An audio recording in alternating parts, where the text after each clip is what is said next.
really excited that you're both here to give us your advice and your tips and your experience around debt, around money, savings advice, and all your experience. And I just wondered if I could start off with a very quick sort of rapid fire questions.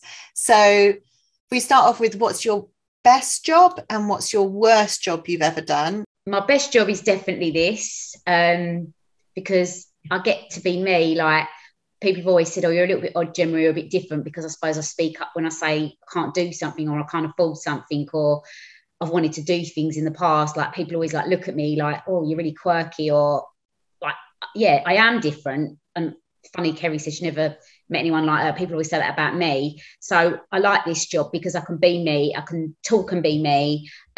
Yes, you're judged. Obviously, you're on social media, but I love it because I am helping people. I can be me on the camera every single day. And it's like the performance side of me. I did perform when I was young, so I enjoy that side.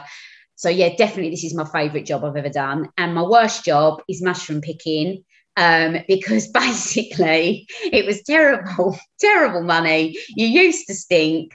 I used to hate it, and I used to make my friend pick the mushrooms and basically sit there having a laugh in the corner. But I was only about 13, 14, but that's got to be the worst job, I would say, is being a mushroom picker.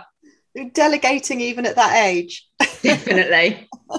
Thank you. Poor mate. How about you, Kerry? Yeah, again, I don't actually know what my job is, if I'm honest. Mum to 5 I'm kids. being fabulous, Kerry. I'm a little bit of everything. I'm an entertainer, I guess. I love just being Kerry Katona, I guess. So what I'm dead lucky with my job is no 2 days are the same ever. I'm always doing something different, which is amazing. And I get to speak to so many different people, which is great, and tell a story and help others and all that. My worst job is probably being a fully naked lap dancer. God. But it did pay well. Yeah, you can't argue with that. It wasn't actually that bad, to be honest. Probably working in a chipper, because I used to stink of grease. Yeah. That you couldn't get the smell out. Yeah. Yeah, I definitely smelling the grease and rather than being a naked lap dancer. The money was the tie between the two. Yeah. Thank you. Next one, best purchase, worst purchase. Best purchase, I want to cut in quickly. Yeah, go on. Pajamas. You can't go wrong with a set of pajamas from Tesco or anywhere. I love my pajamas. Doesn't matter what I'm doing. As soon as I get in that door, the bra's off and the pajamas are on. Doesn't matter what time of day it is. I just love nice, comfy pajamas inside my house. Like, even if I'm working out, I'm in my pajamas. If I'm in the house, I've got to wear my pajamas. I've got to feel comfortable inside my. So a good set of pajamas you can't go wrong with. I think because I'm always, like, I've got a photo shoot tomorrow, so I'll face and makeup on and different clothes. And the worst purchase has got to be, it could either be between cocaine and Prada shoes. Let's go with cocaine. Nearly killed me. Yeah. That would do it. Yeah. Cocaine. Yeah. It's terrible. I don't even really buy much. My worst purchase was my first car, because I worked literally for about 4 years to buy this car. I bought it, and then after 2 years, it had like halved in value because I bought it brand new. Didn't listen to my mum and dad. I was like, no, I want it. I've worked all this time for it. I want to buy it. It was $7,000. And looking back now, I was an absolute idiot, because I literally nearly cried when the bloke was like, I was 4.5 now. And I was like, what? I've worked for 4 years for this car. And then, when you come to sell it, because new cars drop money. So that was probably my worst purchase that I did when I was younger. I've got really odd boobs. So my best purchase ever that I ever buy is they brought out crop tops, didn't they? So they're my best purchase. I love a pack of crop tops, and I wear them all the time, and I've lived in them. I think we're ready to listen to our first letter now.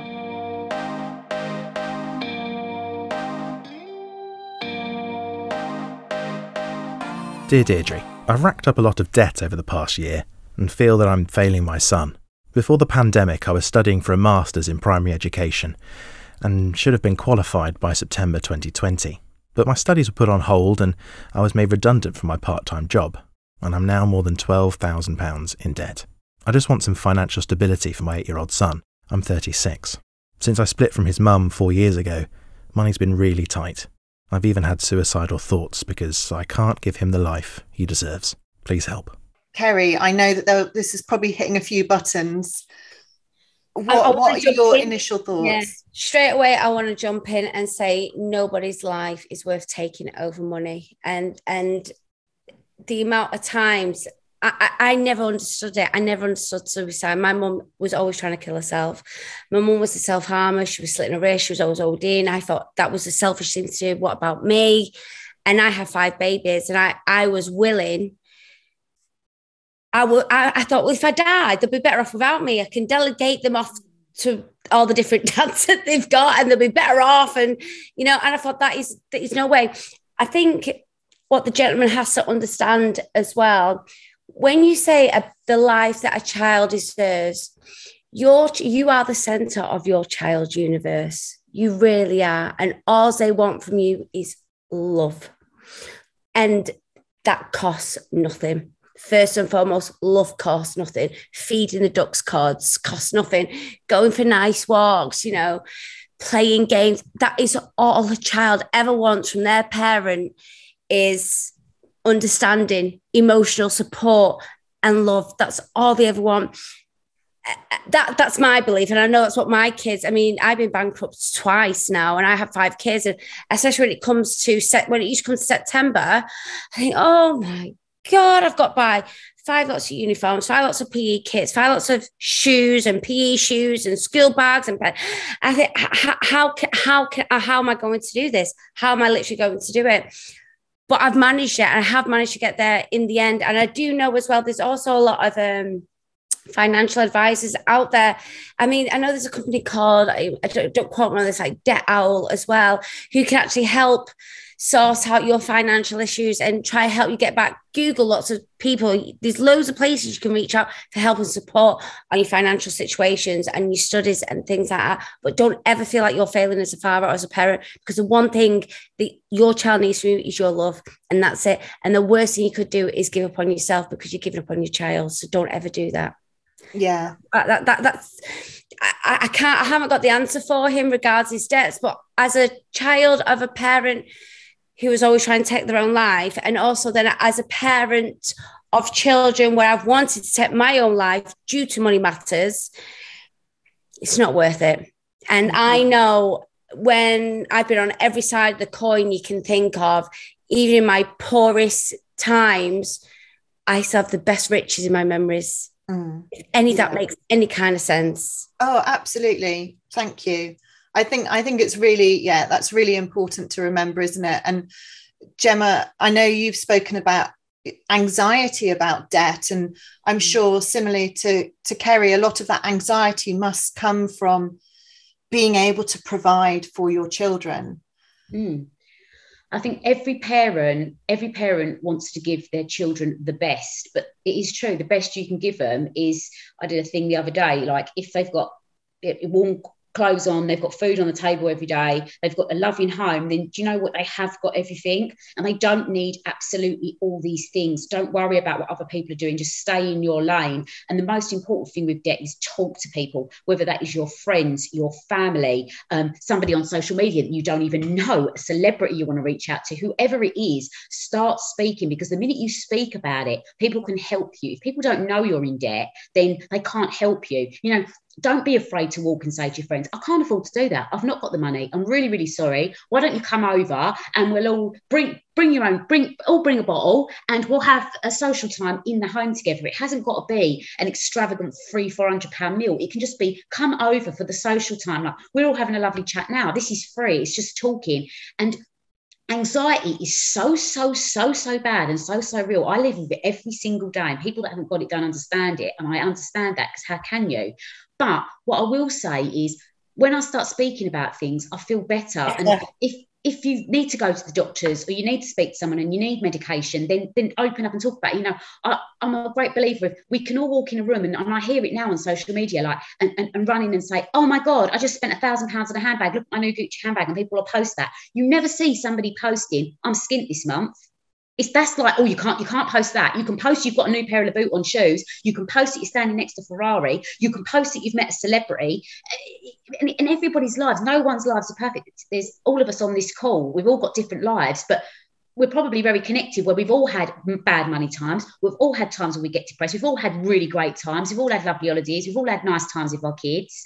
And I think once you start speaking to people, you realise that no one's life is perfect. And don't worry about sort of social media and what everyone else is doing. Worry about you and your little boy. And the first thing I would say is, if you're feeling that bad and that anxious about it, you need to speak to someone. You can go to Citizens Advice for free, get some help and get a plan together. Because once you've got that plan together, even if it's £1 a month, you're chipping away at it, you'll start to feel better. Don't live in silence is the best advice I'd give anyone.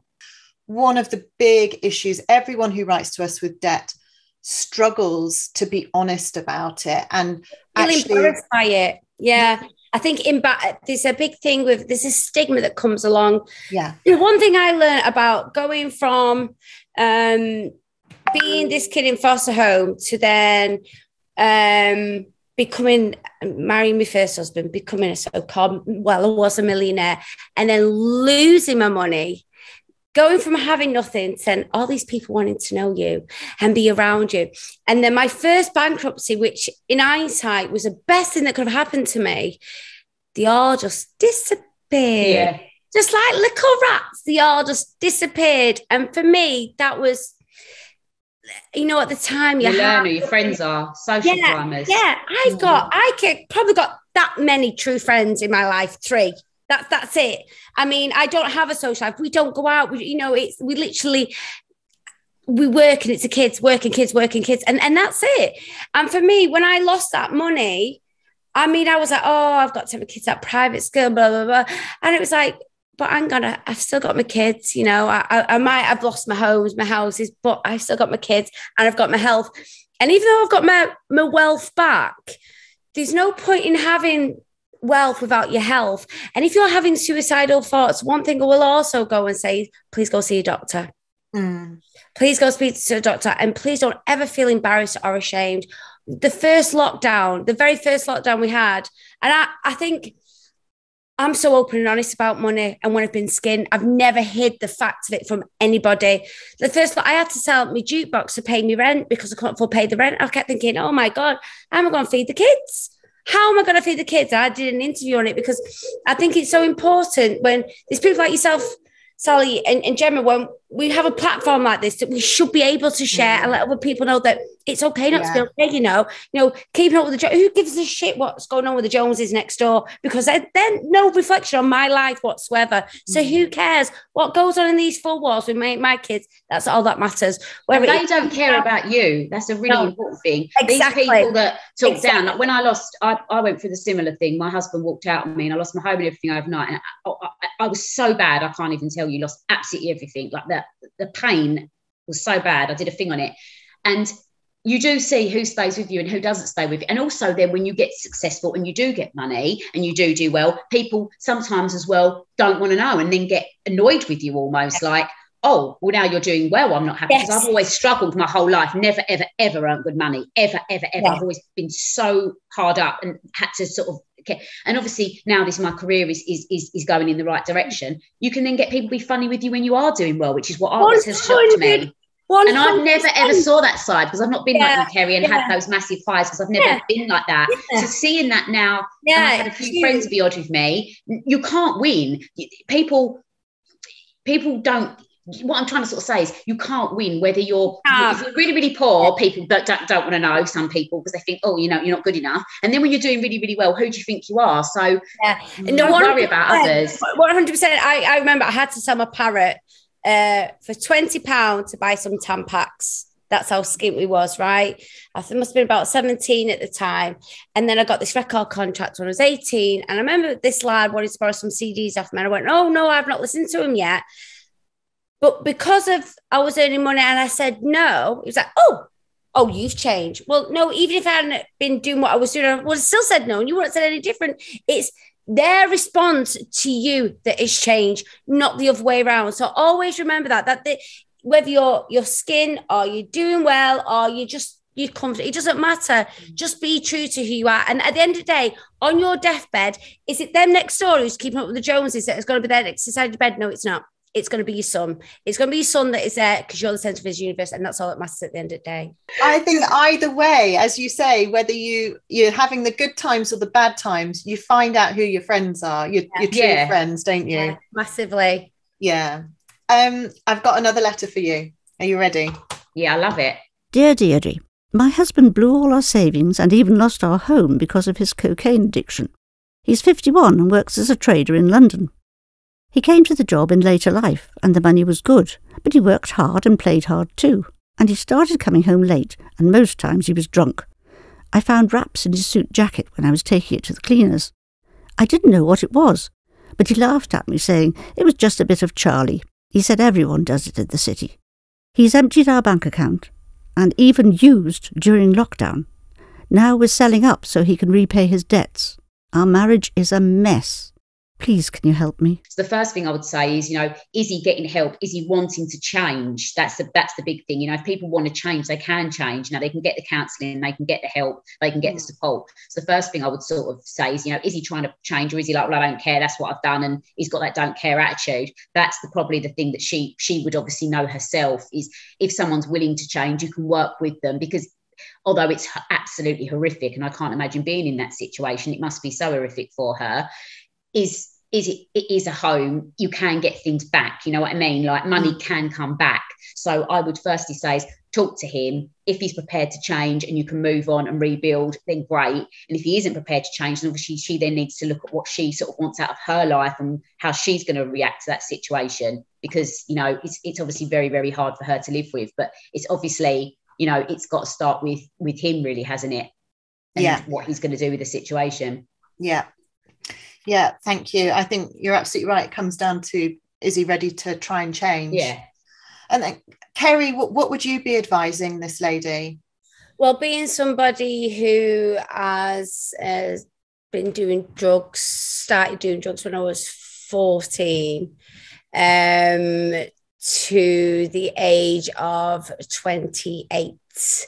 It's really, really difficult. Again, like what Gemma said, you can only help somebody if they want the help. But then also being somebody who's done the drugs, but then also being somebody who has been in a relationship with somebody who's doing drugs and didn't want the help. My third husband died of a drug overdose. And there's always that bit of, could I have helped him anymore? I couldn't, and it wasn't my responsibility. And I tried so hard to the point that I had to put me and my children first. There's only so much I can do. I think the only thing I can try, and because it's so, I've been on every side of this, and it's so difficult because it's an intervention is the first one. And for me, and obviously the selling up and the moving anyway, what helped me was I moved away from everybody. When you're dealing with addiction, it's changing your circle and getting rid of all those people out your phone book. If it to that extreme, which was the best thing I ever did. I moved down south 13 years ago and never looked back. I've just moved back up north in June, but I'm a different person now. But it was that, it's getting that change of circles. If he wants to fight for his marriage, then maybe it's worth him looking into a different job and looking into a different, set of friends, because that's the seriousness of addiction that you can't, it depends on what he wants to do for his family and his relationship and what he's willing to do, and also what she's willing to take. Yeah. I think, again, Kerry, you've picked up on it's about change, isn't it? And yeah, you really, keep the same thing, you're going to keep getting the same results, and it's that simple. And I for me, she's selling a house. I'd sit them down and say, is this worth fighting for, me and you? If we're selling and moving anyway, why don't we do a completely fresh start? If our love is that strong enough, let's go somewhere else. Otherwise, are we best off going our separate ways? I don't know, but I know one thing that worked for me was a complete change environment. Yeah, and you were ready for that change. And I was ready for that change, whether he is or not is different. Yeah. You were ready to move to the other side of the country. And also, is she ready for that? Is she ready to give up on her friends and her family because of his addiction? Because it's a very, very selfish thing as well to be doing it. I know myself, I've been there and done it all myself. So it's that for me is a real, real tough one, because it depends on on them as a couple as well. Does that make sense? It's really hard. Absolutely. This letter isn't so much about debt as addiction, because you're not going to sort out the debt until you sort out the addiction. And I would definitely be advising her to give him a time limit to really confront his addiction issues and show that he is willing to change. And if he's not willing to change within that, she really needs to make some tough decisions, and it could well be better for her to get out of that relationship. There is also a really good organisation called We Are With You, and they help people with addiction problems, but also their family and friends. So they're fantastic as well to recommend. wearewithyou.org.uk. Because what a lot of people don't realise as well in regards to addiction and mental health is the effect that it has on those who aren't the addicts, who don't have the mental health issues, the close family members. And I've been on both sides of it, and I've seen both sides of the views, and it's really, really difficult.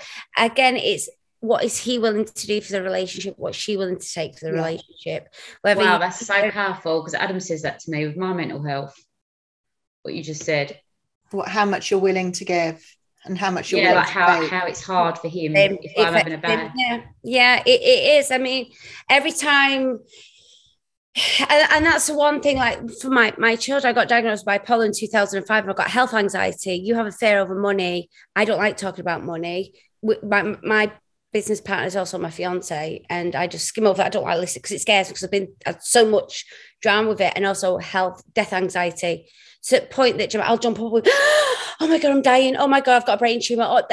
So I understand the side of anxiety, how bad it is, but the bipolar being so up and blah, blah, blah, blah, and then to being completely down, and how that's exactly what I'm like. My kids, it affects each and every one of them. Like I can make plans and I'll change it in an instant. And so I've got to realise the effects it has on them. But because of my bipolar and how quick I can dismiss things and crack on, I kind of dismiss it a little bit. And that's not fair. Yeah, it does have huge ramifications for family and friends. Because as we said earlier, we are the centre of their universe. They pick up on everything. Okay, fantastic. So I think we have enough time to listen to our last letter now. Dear Deidre, my partner spends £250 a month on cigarettes, but then mourns he doesn't have any money. He doesn't contribute anything to our bills, so I'm left with nothing at the end of the month. He's 37 and I'm 34. I do love him and he's not a bad person, but his behaviour feels so selfish and unfair. I never get to spend anything on myself, and I can't save money either. He seems to think that cigarettes are a necessity because he can't manage without them, so I should be understanding. I earn more than him, but that's partly because he doesn't try to get a better job. I've talked to him about this and even said I wanted him to move out if things didn't improve, but he didn't take me seriously. Right, that really winds me up in a way, because my mum's the same. My mum drinks and smokes and then hasn't got, it's like, well, and they're a luxury. I feel they are a luxury. Mm-hmm. I smoked from the age of 14 till 2.5 years ago. And I was so I thought I've got to, I'm doing okay now. So my pamper is I can get acrylic nails. Whereas if I was doing a photo shoot, I'd have to buy the stick-on ones when I was struggling. Yeah. So that's luxury. So if I can't afford that, then I don't get them done. So that's a selfish concept to have. I think if you can't afford to smoke and you can't afford to drink, then you don't. Yeah. That makes sense. And that's quite harsh to say, because a lot of people, like with my mum's a drinker and a smoker constantly. And it's like, well, can you bring DJ this on if I'm having a time? Well, then, if you can't afford to do that, then don't cut down from 4 bottles of wine a day to just one. I think I'm quite too close to this. I find it quite a selfish thing to do. If you can't afford something, you shouldn't do it.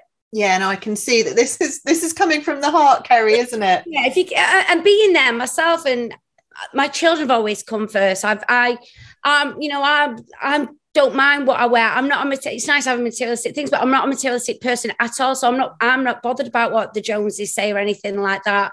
If I can't afford it, I can't afford it. So that's simple. If you can't afford something, then don't do it. Yeah, it feels very obvious, doesn't it, when you've got that mindset? Yeah. And Gemma, what what's sort of springing to mind for you? Well, I am going to be quite similar to Kerry there, because obviously I've never earned a lot of money and I've always saved what I can have. And I'm like, if you can't afford to buy a top, like with my friends, I'd borrow one or something. Do you know what I mean? Like there's ways around it.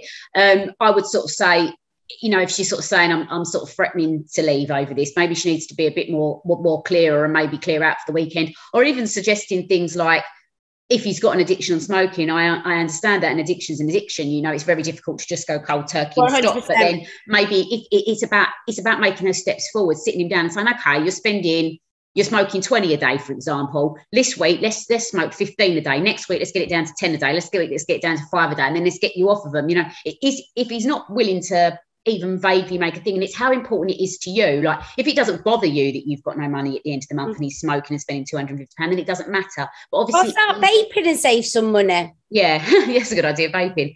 But I mean, he's clearly is bothering her what he's doing, because, you know, she's clearly upset about it. So if you're upset about something, you have to look at your happiness as well. In a relationship, you both have to be happy, not just that person. So if that is making you unhappy, you've got two options, really. You're sitting down and say to him, look, okay, we'll come up with a plan to get you off smoking. We'll go and see the doctor. We'll vape. We'll cut you down from £250 a month to £100 a month. I understand you like a fag or you like a bottle of wine. People do like a fag and they do like a bottle of wine. I'm not saying even cut all that out. I am, you know, even though it's not good for you, if that's what you want to do, that's what you want to do.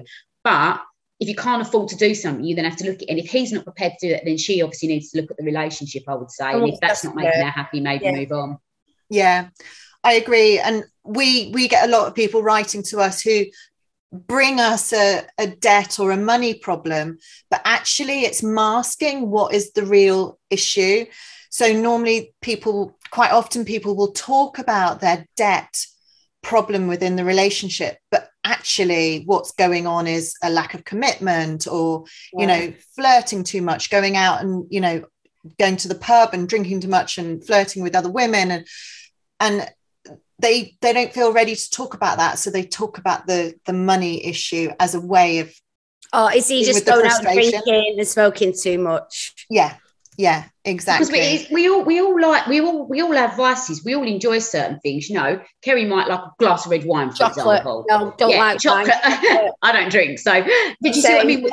We all like certain things. You see what I mean? I love going on holidays. I love creating memories. So I save up and spend money on it. But if I can't afford to do that, I don't do that. And I would just go to like a local caravan park for that weekend and get away.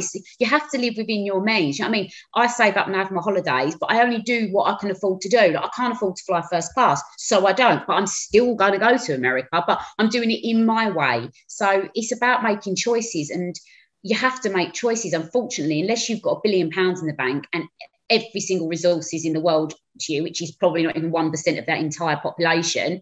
All of us have got a budget that we have to stick to and a guideline we have to stick to, and we have to sit down and write it down and work out what we can and we can't afford. You know, we live in such a culture where we'll just have it, buy now, pay later, we'll just have it. But the mindset on that, I think, does need to start changing. Yeah, and you're both putting yourself in debt anyway. Yeah, and then you can't sleep, and that gives you anxiety. I think that's why I'm good with saving money, because I worry about everything. It's something I can control. Yeah. I worry so much about absolutely everything, to the point that I drive everybody insane. And worrying so bad. I even said once, I'm really worried, to Adam, and he went, what are you worrying about? I went, because I can't remember what I was worrying about, but I've got a worry belly. He was like, oh my God.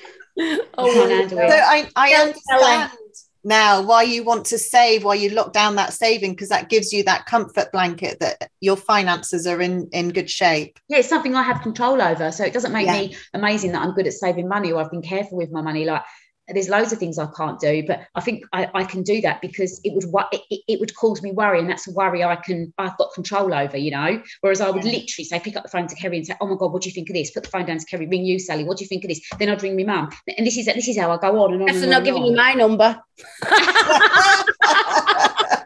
Oh, you'll be getting it. You'll be like, oh, what's she worrying about? No, my friends literally go, what's she worrying about today? What is it today that we're anxious over? I mean, both of you on this reader, that you're saying it comes down to self-regulation. You know, if you can't afford it, then you really have to be honest with yourself. And Gemma, I love your tip about, you know, incrementally cutting down on the fags, or introducing vaping. So yeah, it's really good practical advice. I wanted to ask both of you if you could, in a couple of sentences, pass down one piece of advice to your children. I've read, Kerry, that you just let me dog in. Another dog. Get in. How many dogs have you got? 4. Oh. Yeah. I'm married 3. Oh God, that's the best line. So in just one or two sentences, if you could surmise what advice you'd give your kids about money. Kerry, I know that you weren't ever taught about money, how to deal with money. My mum was on benefits all her life. Yeah, my mum was on benefits her whole life. I think it's my kid. I've always been a grafter. I've always worked from such a young age. I've always had my own money. See, like we'd go shoplifting when I was a kid and things that, I mean, I had a really, really rough upbringing. Yeah. And I do remember my eldest 2 girls at one point were doing, was it private school, and we had a couple of cars on the drive, and I saw their attitudes change. I'm not like that, mate. I'm salt of the earth. I'm really humble. And there was at this school, and my daddy has this and my daddy has that. So I was like, right, okay, come here. Right, get in the car. I took him to a refuge, and I took him to say, look, not everyone is as fortunate as what you are. Mm. And I've done it with my 19-year-old as well now. She was working for me, but then I sacked her. I made her go get a job somewhere else so she can understand. And she's really good at it. She's working with the NHS. She's, working with young adults with disabilities. She's doing a great job. But I think it's really important that teaching children not to rely on anybody else for money. But I think that's because that's come from me. And as much as I am fortunate enough I can spoil my children, they're very, very humble, but always make sure that they know the value of money, and that anything can change in a day as well. Just to be wise and don't marry drug dealers. And yeah, I think for me, just be independent. Don't rely on anybody else for your own happiness. And money isn't happiness. It gives you options, I think. Gives you more options, but it isn't the be all and end all of everything. It really, really isn't. Yeah, brilliant. And my kids know that. Brilliant. Thank you. And Gemma, what would you say to your children? I know they're still quite young, yours, but as they grow up, what would be the message for them about money and debt? Yeah, and I try and teach them now they can't have everything, even if like we're in Poundland, and of course they can have 10 things, it's a tenner. But even now, like Brodie's 9, Bronte's just turned 3, and she'll be like, no, 2 dolly, 3 dolly, and I go, no, 1, because mummy's only got enough for 1 money. She can be a madam. She's 2 and 3. She just turned 3.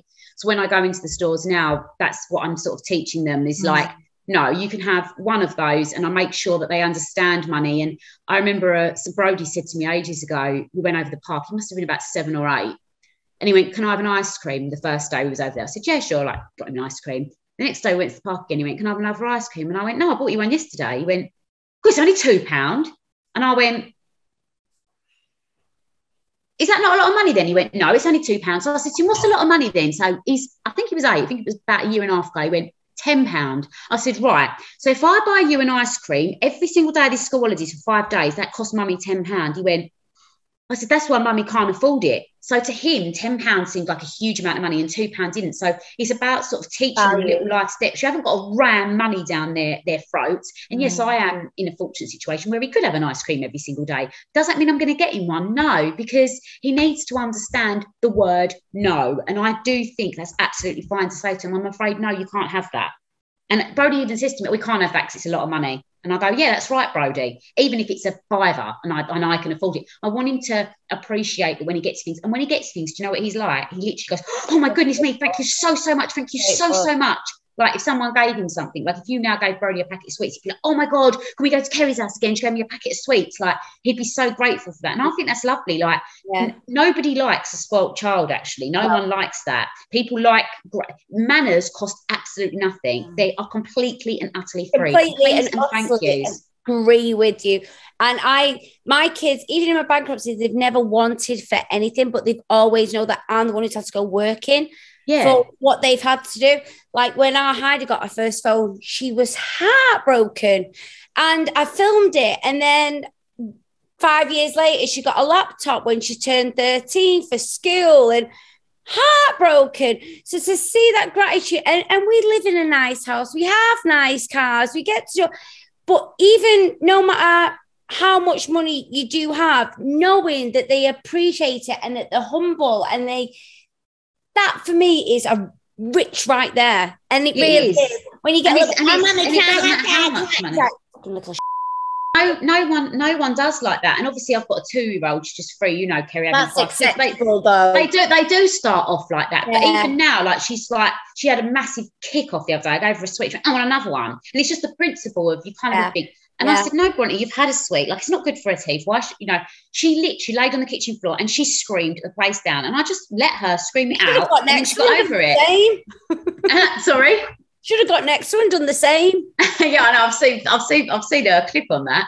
And like she got over it. Like she was fine. So don't be afraid to say no and explain.